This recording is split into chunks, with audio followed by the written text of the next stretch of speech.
Mwaramutseho neza nshuti zanjye abakunda kudukurikira kuri channel Ubuvanganzo. Ubu rero hari kiganiro gito nenda ko tuganiraho gake. Umugabo witwa Nietzsche ntago ari ubwa mbere twaba tumuvuzeho, ntago ari ubwa mbere. Hari ibitabo byinshi yanditse, Ainsi parla Zarathustra, ibitabo byinshi yandika cyane cyane kuri morality, yandika kuri values. None ariko hano ndabona hari igitabo cyo bita Antikristo, Le Antikristo. Mu gitabo Nietzsche n'umugabo w'Umudage, umugabo w'Umudage. Reka hano tuhasome turebe. Turabanza dusome kiriya kiri mu ishusho, mu ifoto. Turabona umugabo, iriya foto tubona ya Nietzsche. Niho ndi wavuze ngo God, yeah, we have killed God, cyangwa God has died. Ngo Dieu est mort, Imana yarapfuye, ntayihari. Ariko iyo ni Imana imeze ite? Imana imeze nk'umuntu. Imana imeze nk'umuntu. Imana anthropomorphique, yandi duha karite nk'iz'abantu tukayiprojeta mu ijuru.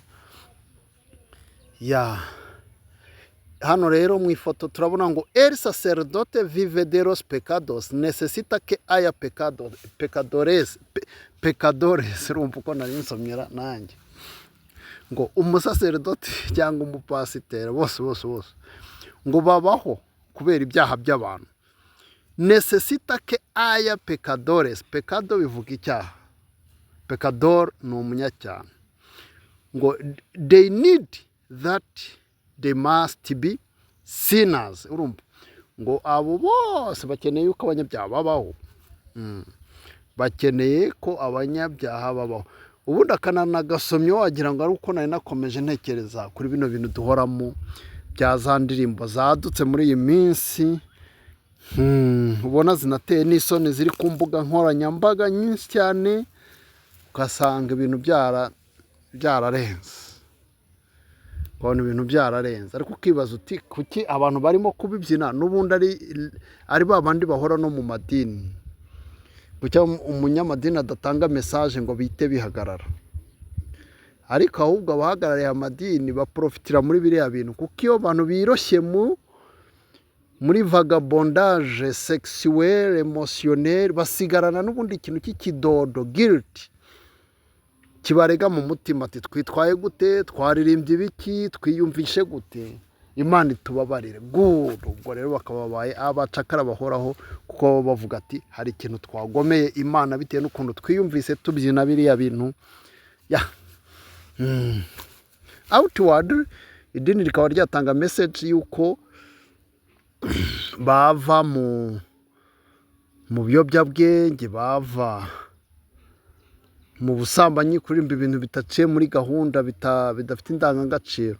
Dufata urugero nk'ubu iyo uzamuye indirimbo ya Rugamba Sipiriyani, ni mucyo twambarire kubimena, ngewe bunahisemo nzatwaza ngana imbere, n'izindi. Ubu uri umuntu ukwikiriza, ariko kubitamo ngo kubita kuri kakandi, kubita kuri cya kintu, ibintu nk'ibyo, kubitamo igisuputsupu.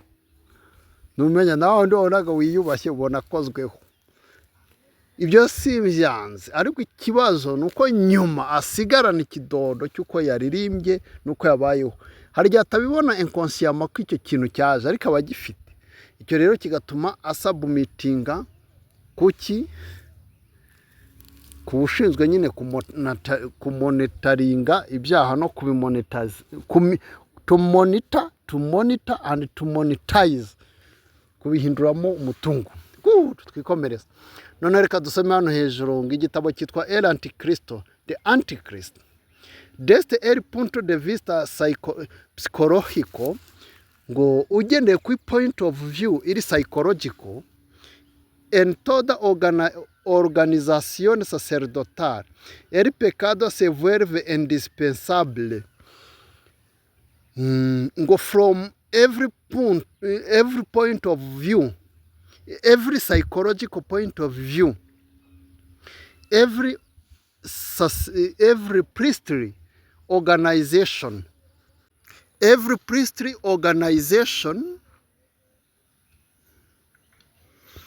needs de sin es uno de los instrumentos del poder. It is one of the instruments of power. El sacerdote vive de los pecados. The priest or the pastor lives from sins. Yes. Necesita que haya pecadores. Needs that must be sinners. Ariko ndimo gushyira buri gihe no mu ndimi zitumvikana, ubwo nashyize mu cyongereza. Urumva ngo munyedini, ubuyobozi w'idini akeneye ko abanyabyaha babaho. Principe supreme. Dore ingingo rero biba bigenze binyuramo. Dios perdona a quien hace penitencia. Imana isaba umuntu wasabye penitencia cyangwa wasabye imbabazi. Dicho de otro modo, bivuzwe mu bundi buryo, said in another way, Dios perdona a quien se somete al sacerdote. Urumva, Imana ibabarira umuntu wicishije bugufi ya pasiteri y'umupadiri gutyo. Uwo rero ni Friedrich Nietzsche, Filosofia de Nietzsche, Grupo Publico, ni groupe nyine umuntu yo tubamo. Ariko good, ubwo tuganiriye kuri uyu mugabo Nietzsche, kandi tunigiyeho icyesipanyol. Ntago ngo tukigisha indimi, bitewe nuko umuntu umwigisha indimi n'ubundi ugasanga aracyari wa wundi nta kintu yahindutseho. Ariko byibuze ushobora kumwigisha filosofia, ushobora kumwigisha ubundi bumenyi, ariko ubugendeye muri rwo rurimi rw'amahanga.